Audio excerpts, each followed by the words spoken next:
Assalamualaikum guys, Akshay Pharmacist Mariam is back here with another informative lecture on essential medication list. In this lecture, I will be telling you about the definition of essential medication list and the history of the essential medication list. ये कब बनी, कब से start हुई और इसकी अब essential medication list कहाँ कहाँ एप्लीकेबल है और डिस्क्राइब करेंगे इसके बेनिफिट्स क्या क्या हैं इन the health care system.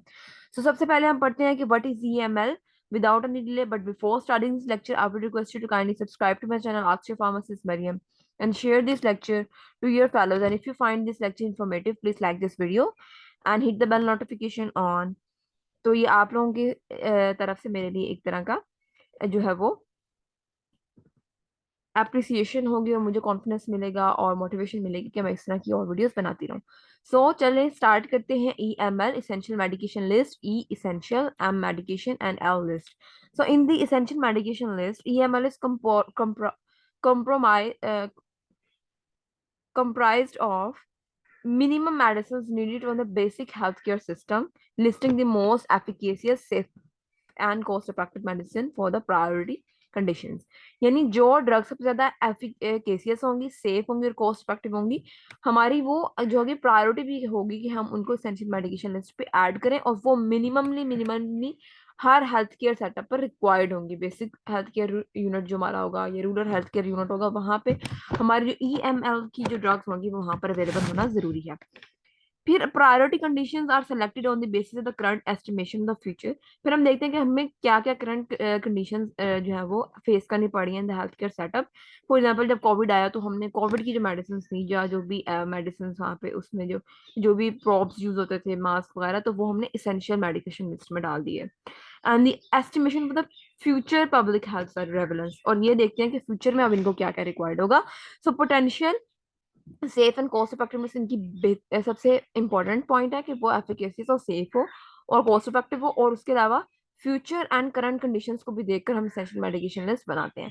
So what is EML? EML that contains minimum medicines needed for a basic healthcare system for priority condition। तो उन प्रायोरिटी कंडीशंस वाली जो लिस्ट होगी उसको हम कहेंगे कोर लिस्ट। कोर लिस्ट जो होती है वो always always needed for even a small health care setup, जो है वो छोटी सी डिस्पेंसरी या फिर मेडिकल स्टोर, मेडिकल सेटअप ही क्लिनिक की क्यों ना हो, तो वो वहां पर जरूर रिक्वायर्ड होती है। उसके अलावा जो हमारी जिसमें एंसर्स आ जाती हैं, ओटीसीज आ जाती हैं, सिरिंज, कुछ बेसिकली सिरिंजेस आ जाएंगी, कुछ पैराडोल और छोटे मोटे जो हमारे इंजेक्शन होते हैं, और ये सब कुछ उसमें इंक्लूड हो जाता है। यानी जो इमरजेंसी कंडीशन में पेशेंट के लिए रिक्वायर्ड है तो वो हमारी कोर लिस्ट में एडेड होगा। और जो कॉम्प्लीमेंट्री लिस्ट होती है, EML की दो लिस्टें होती हैं, एक कॉम्प्लीमेंट्री लिस्ट होती है और दूसरी होती है core list. So EML the complementary list essential medicine for priority medicines diseases for which specialized diagnostic monitoring facilities are required। तो जो हमारी कोर लिस्ट होती है उसमें तो बस पेट दर्द की, सर दर्द की गोलियां हो गई, बुखार की गोलियां हो गई, बट जो हमारी कॉम्प्लीमेंट्री लिस्ट होती है उसके लिए specialised diagnostic and monitoring facility required होती है। सो जो जो मेडिकेशन हमारी प्रायोरिटी में होंगी, वो डिजीजेज जो प्रायोरिटी में तो हैं बट उसके लिए special diagnosis, special monitoring facility जो है वो रिक्वायर्ड है। बट हमारे सेटअप में फॉर एग्जांपल जो वो मॉनिटरिंग कंडीशंस और जो स्पेशलिस्ट ट्रेनिंग नीडेड है वो नहीं अवेलेबल, तो हमारे पास कोर लिस्ट होगी, कंप्लीमेंट्री लिस्ट नहीं होगी। तो ये डिपेंड करता है हमारी कंडीशंस पर कि हमारा सेटअप कौन सा है, टर्शरी केयर है, बेसिक हेल्थ केयर यूनिट है, या हमारा जो हेल्थ केयर सेटअप है वो हमारा कौन सा है। उस पर डिपेंड करता है कि वहां पे मॉनिटरिंग फैसिलिटीज, डायग्नोस्टिक फैसिलिटीज हैं या नहीं, तब हम वो मेडिसिन यूज करेंगे। इसमें हमारी हायर जो क्लास ऑफ दी एंटीबायोटिक्स हैं जो कि रिजर्व के तौर पर अवेलेबल होती हैं, जिसमें वैंकोमाइसिन, लिसिनोसिड आ जाती है, तो वो सारी हमारे कंप्लीमेंट्री लिस्ट में होगी। डिफरेंट डायग्नोस्टिक मॉनिटरिंग या जिसमें जो special training for the health care provider जो रिक्वायर्ड होती है वो कंप्लीमेंट्री लिस्ट में आ जाती है। In the case of doubt, the medicine may be listed as complementary on the basis of the consistent higher cost or less attractive cost। For example,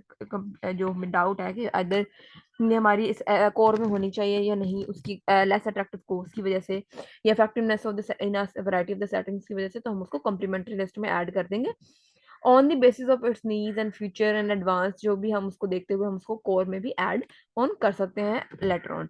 instruction to interpret medication list, तो कुछ instruction दी होती हैं in the medication list, चाहे वो national essential medication list हो या वो जो है वो WHO एसेंशियल मेडिकेशन लिस्ट है, तो उसके ऊपर कुछ स्पेशल जो है ना सिंबल्स दिए होते हैं।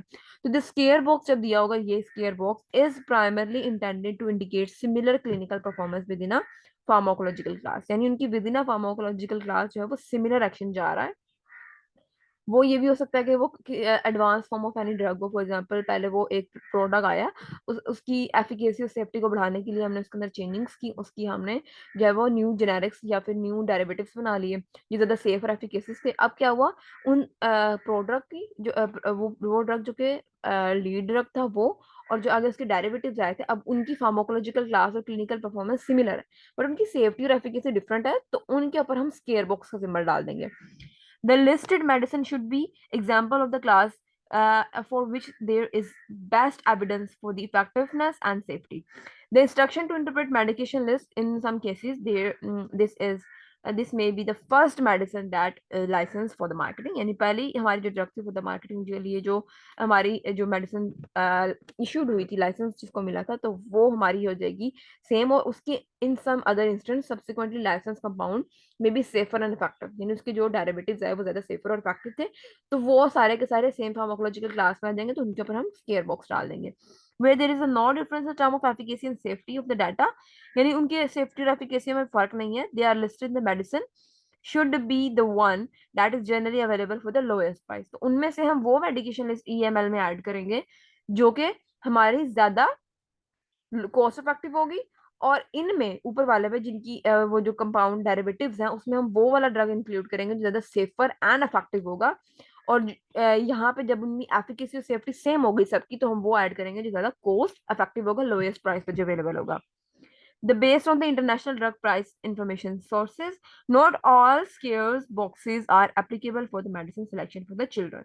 अब कुछ आगे सिंबल्स भी आ जाते हैं, जैसे ये A symbol indicate that there is the age weight restriction for the use in the medication, यानी जिन ड्रग्स के आगे ए का सिंबल लगा होगा उसका मतलब है कि उनको देने से पहले पेशेंट्स का वो उनकी जो डोज एडजस्टमेंट है वो हमने करनी है according to patient age, according to patient weight and the demographics and the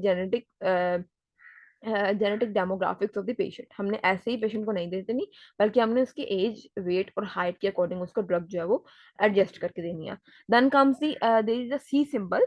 C symbol place होता है in the next to the complementary list. Mostly C symbol जो होता है वो कंप्लीट लिस्ट के आगे प्लेस किया होता है। It signifies that the medicine required special diagnostic और monitoring facility and or specialized medical care or specialized training for their use in the children। या तो उसको स्पेशल ट्रेनिंग या डायग्नोस्टिक चाहिए, या मॉनिटरिंग फैसिलिटी चाहिए, या वो बच्चों में इस्तेमाल अगर होना है तो special medical care and special training required होनी चाहिए अगर वो बच्चों में इस्तेमाल हो रहा है।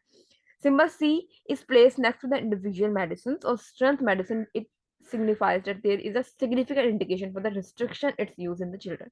यानी या तो उसमें मॉनिटरिंग एंड डायग्नोसिस चाहिए, या उसमें स्पेशल ट्रेनिंग चाहिए, या वो बच्चों में यूज हो रही है, अगर बच्चों में यूज हो रही है तो ट्रेनिंग करवाई नहीं चाहिए, या वो बच्चों में रिस्ट्रिक्टेड है तो उसके आगे हम सिंबल लगाएंगे सी। फिर आ जाता है कि कौन कौन से सी वाले ड्रग हैं, उनमें 8% इंजरीज वाले ड्रग हैं, रिस्पिरेटरी डिजीज वाले 5% हैं, 46% communicable materials and the nutritional conditions हैं, एनसीडीज डायबिटीज एंड कैंसर और सीवीडीज की इसी तरह ही कुछ कुछ क्लास हैं जिनके आगे हम सी का वो लगाते हैं, जो या फिर जो हमारे इसेंशियल या फिर जो हमारे मेडिकेशन लिस्ट में एडिड होता है, तो उसमें कुछ कुछ पोर्शन ऐड किए होते हैं। तो फॉर एग्जांपल उसमें 46% जो हमारी इसेंशियल लिस्ट होती है उसके अंदर communicable materials, perinatals and nutritional conditions वाले सप्लीमेंट्स होते हैं, और 5% इसेंशियल मेडिकेशन लिस्ट में रिस्पिरेटरी डिजीजेस की ड्रग्स होती हैं, कुछ इंजरीज की 8% होती है, सीवीडीज की 25%, कैंसर की 7%, डायबिटीज की 1, और एनसीडीज जो नॉन कम्युनिकेबल डिजीज होती हैं वो 8% होती हैं। ज्यादातर कम्युनिकेबल डिजीज एंटीवायरल एंटीबैक्टीरियल जो है 46%, जो कि major portion of the essential medication list. Then come the referral system in the Pakistan. Pakistan में रेफरल सिस्टम क्या होता है? पाकिस्तान में जो हमारा हेल्थ केयर सेटअप है, तो प्रोविजनल डिपार्टमेंट हेल्थ के सेटअप से अगर हम देखें तो हमारे DHO होते हैं, डिस्ट्रिक्ट हेल्थ केयर ऑफिसर्स होते हैं। वो कहाँ कहाँ होते हैं? वो होते हैं BHQ में, बेसिक हेल्थ केयर यूनिट्स में, RHU में, जिसमें जो होता है रूरल हेल्थ केयर यूनिट होता है, THU teaching health care setup. तो हमारा जो बेसिक होता है वो रेफर करता है हमारा रूरल में, रूरल हेल्थ केयर में, और जो रूरल हेल्थ केयर है वो हमारा रेफर करता है THQ में। THQ से आगे जो हमारा रेफरल जाता है वो हो जाता है टर्शरी हॉस्पिटल्स में। मैं आपको बेसिक हेल्थ केयर यूनिट की बात बताती हूँ, जिसमें फॉर एग्जांपल महबूदिया आबादी वाले जो सेटअप्स हैं, बर्थ कंट्रोल और बेसिकली मेजर मेजर जो क्लिनिक्स होती हैं इन दी बेसिक सेटअप में, जिसमें एक डॉक्टर या फिर एक स्टाफ और बहुत मिनिमम जो है ना हॉस्पिटल सेटअप में एक जो है ना उस सेटअप में यूनिट में इतने ज्यादा जो है वो नफरी या अफराद जो है वो नहीं होते, उसमें पेशेंट आउटकम आउटफ्लो भी बहुत कम होता है। That is basically health care unit, जिसमें मोस्टली पेशेंट को गाइडेंस दी जाती है और डिफरेंट जैसे वैक्सीनेशन वगैरह प्रोग्राम और उनके बर्थ कंट्रोल प्रोग्राम और इस तरह के प्रोग्राम्स जो है वो ना बेसिक हेल्थ केयर यूनिट में होते हैं। Rural health care system unit भी कुछ इस तरह ही का होता है, उसमें भी मिनिमम डॉक्टर कंडीशंस होती हैं, बेड्स होते हैं बहुत मिनिमम क्वांटिटी में, तो वो भी एक हेल्थ केयर यूनिट होता है। फिर टीचिंग हेल्थ केयर हॉस्पिटल्स आ जाते हैं, जिसमें को हम THQ कहते हैं। तो THQ जो है वो एक हॉस्पिटल होता है, इसमें specified number of the bed होता है। जो टर्शरी केयर हॉस्पिटल होते हैं, जिसमें फॉर एग्जांपल म्यू हॉस्पिटल आ जाता है, चिल्ड्रन हॉस्पिटल आ जाता है, PIC सर्विसेज, एंड जो बड़े हॉस्पिटल होते हैं उनमें रेफर किया जाता है, तो वो हमारे जो है वो रेफरेंस में आ जाता है। बट हमारे BHU, RHU, फिर THQ, फिर DHQ आता है और फिर THQ आता है, यानी ये हमारा सेटअप चल रहा है। BHU1, RHU, उससे बड़ा THQ, उससे बड़ा DHQ और उससे बड़ा THU आता है। फिर आ जाती हैं कुछ explanatory points notes in the EML। तो ये वही स्केयर बॉक्स है, symbol primary indicate similar clinical performance with pharmacological class, the listed medicine symbol primarily indicates similar clinical performance within a pharmacological class. The listed medicine are examples of the class within the best behavior for the effectiveness and safety. In some cases, this is the first medicine license for the marketing. In other cases, consequently, license compound may be safer and effective. In the efficacy and safety data are the same. The listed medicines is the one that is generally available at the lowest price in the international drug price information sources. Not all scare boxes are applicable to medicines selected for the children. Therapeutic equivalence is the only indicated based on the review of the efficacy and safety and when consistent with WHO clinical guidelines. The symbol star जो indicate करता है, ये जो symbol हमारा होता है A का, the symbol A या star symbols indicate the age and weight restriction for the medicines. See in the table for the details. And जो C होता है वो indicate करता है specific restriction for the children in the use या जिसके लिए special monitoring या diagnosis required होती है. So आगे हम देखते हैं WHO की different essential medications list आती हैं, तो वो क्या है? तो there is a revised WHO grouping of the essential medication list. जो पहले essential medication list आई थी by the WHO वो 1977 में आई थी. तो उसके बाद जो है वो डिफरेंट अपडेट्स आती रही, अब तक तकरीबन 21-22 updates of the essential medication list on the WHO आ चुकी हैं, जिसके अंदर तकरीबन 460 या 580 से अबव मेडिसिन जो है वो लिस्टेड है in the essential medication list, जिसमें कोर और कॉम्प्लीमेंट्री की दो अलग अलग लिस्ट आती हैं. तो there is a revised grouping of the antibiotics keeping in the principle of the antibiotic stewardship programme. तो जो एंटीबायोटिक स्टीवर्डशिप प्रोग्राम है, ये मैंने आपको पहले भी बताया था कि एंटीबायोटिक स्टीवर्डशिप प्रोग्राम इंडिकेट करता है कि हम एंटीबायोटिक्स को इस तरह यूज करें कि उनकी जो रेजिस्टेंट है वो कम से कम हो, और पेशेंट और हेल्थ केयर प्रोवाइडर्स को इस तरह हम एजुकेट करें through the antibiotic stewardship program के resistance for the newly antibiotics, और जो हमारी रिजर्व्ड एंटीबायोटिक्स हैं, ग्रुप ऑफ द एंटीबायोटिक्स हैं, वो जो है उनकी रेजिस्टेंस जो है वो स्लो की जा सके या अवॉइड की जा सके. Mainly, antibiotics are classified into the 3 groups. इसमें एसएस ग्रुप आता है, वॉच ग्रुप आता है, रिजर्व ग्रुप आता है. एसएस ग्रुप जो आता है वो इंपेरिकल और द फर्स्ट लाइन थेरेपी है, यानी हम इंपेरिकली जो antibiotic without culture sensitivity in the emergency condition patient को एंटीबायोटिक देते हैं, तो वो एसएस ग्रुप में आती है. वॉच ग्रुप में हायर रेजिस्टेंट पोटेंशियल, जिन एंटीबायोटिक्स की पोटेंशियल है कि वो जल्दी रेजिस्टेंट डेवलप कर लेते हैं and are still recommended as the first और the second choice of the treatment, तो वो हमारी वॉच ग्रुप होती है. अगर वो दे रहे हैं तो उससे पहले हमें पेशेंट की सेंसिटिविटी टेस्ट करवाना जरूरी है. Then come to reserve group. ये हमारा लास्ट रिजोर्ट होता है ऑप्शन, और tailored to highly specific patient and setting. जो पेशेंट में हाईली स्पेसिफिक कंडीशन के साथ आ रहा है उन पेशेंट को ये देंगे, और उनके लिए सेंसिटिविटी करवाना बहुत जरूरी है. तो ये हमारा रिजर्व ग्रुप आ जाता है, इसको हम डिटेल में आगे पढ़ते हैं. तो जो असेस ग्रुप होता है उसमें बीटा लैक्टम्स और अदर एंटीबायोटिक्स आ जाती हैं. तो जो इटैलिक्स होती हैं वो हमारी कम्प्लीमेंट्री लिस्ट में आ जाती हैं. फॉर एग्जाम्पल वैंकोमाइसिन एंड इसमें मेरोपेnem, और कुछ जो अटैलिक ड्रग्स हैं, सल्फामेथाजोल और ट्राइमेथॉर्फिन और सेफेक्साम, तो ये सारी अटैलिक हैं। तो ये सारी हमारी कंप्लीमेंट्री लिस्ट में रहती है, कोर लिस्ट में नहीं आएंगी। जो स्टार जिनके साथ लगा हुआ है, जैसे मैंने आपको पहले बताया था, जिनके साथ स्टार लगता है या ए का साइन साइन लगता है, इसका मतलब है कि उनमें एज और वेट और बॉडी वेट और बीएसए के अकॉर्डिंग जो है डोज एडजस्टमेंट करनी है। वॉच ग्रुप्स एंटीबायोटिक्स जिनके स्टार लगा होता है उनके अंदर including EML and EML in the children for specific and limited condition, यानी उन बच्चों के मुताबिक हमने उनकी डोज एडजस्टमेंट करनी है। उसमें आ जाता है बीटालैक्स में एमोक्सिसिलिन एंड क्लोवेनिक एसिड का salt combination, ampicillin and benzyl penicillin, cephalixin, cefazolin, cefaxime, meropenem, procaine, piperacillin, and tazobactam combination, clonidine or ciprofloxacin, clarithroclinda, doxycycline, vancomycin, parenteral and oral, and nitrofurantoin, gentamicin, amikamycin, azithromycin, and etc. and etc. This including the SS group, जो कि हम empirically and the first line therapy के अंदर use करते हैं। Then comes the watch groups वो होती हैं जिनके अंदर हमें हायर रेजिस्टेंस पोटेंशियल होता है, और उसमें यहाँ स्टिल हम फर्स्ट या सेकंड लाइन के तौर पर यूज करते हैं, बट उससे पहले हमें सेंसिटिविटी करवाना जरूरी है, कल्चर टेस्ट करवाना जरूरी है। इसमें क्विनोलोन्स और फिलोक्विन में सिफ्रो फ्लॉक्सासिन, लीवोफ्लॉक्सासिन, मॉक्सीफ्लॉक्सासिन या norfloxacin, third generation cephalosporin with और विदाउट बीटा-लैक्टम इनहिबिटर्स में सेफेक्साइन, सेफ्ट्राक्सोन, एनसिपोटेक्सिम, जीन मैक्रोलाइड में जिथ्रो, क्लैरिथ्रो एंड एरिथ्रोमाइसिन आ जाता है। ग्लाइकोपेप्टाइड्स में वैंकोमाइसिन, एंटिकोप्लानिन आ जाता है। एंटीसीडो नॉर्मल में पेंसिलिन विद बेटा-लैक्टम्स में इनहिबिटर्स में पेप्रिसिलिन एंड टाइजोबैक्टम कॉम्बिनेशन।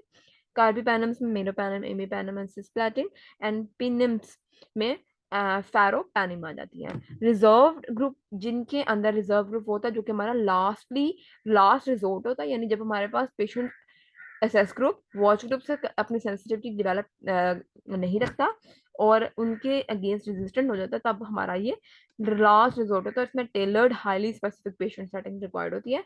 इसमें हमें मॉनिटरिंग भी करनी पड़ती है, जिसमें फॉस्फामाइसिन, ऑक्सा जोलेडोइम्स, लिजिनोलेड एंड डेप्टोमाइसिन आ जाती है। उसमें polymyxins and fifth generation cephalosporins and the fourth generation cephalosporins and ये large resort of the antibiotics है। Then come the benefits of the EML. क्या हमें फायदा होता है ईएमएल डेवलप करने का, इसेंशियल मेडिकेशन लिस्ट डेवलप करने का ऑन दी नेशनल लेवल या ऑन दी हॉस्पिटल सेटअप? हम क्यों ये मेडिकेशन लिस्ट डेवलप करते हैं? The essential medicines are those that satisfy the priority healthcare needs of the population. यानी जो भी प्रायोरिटी हेल्थ केयर कंडीशन है, पेट दर्द, सर दर्द, बुखार, fever, cough, flu and hypertension, diabetes, और जो हमारी इन्फेक्शंस हैं, और जो कैंसर्स आ जाती हैं, इन्फ्लेमेशन आ जाती है, एलर्जी आ जाती है, उसके अंदर जितनी जितनी प्रायोरिटी हेल्थ केयर नीड्स होती है ना, उनको वो फुलफिल करने के लिए एसेंशियल मेडिकेशन लिस्ट बना देता है कि ये हर हेल्थ केयर सेटअप में होना जरूरी है।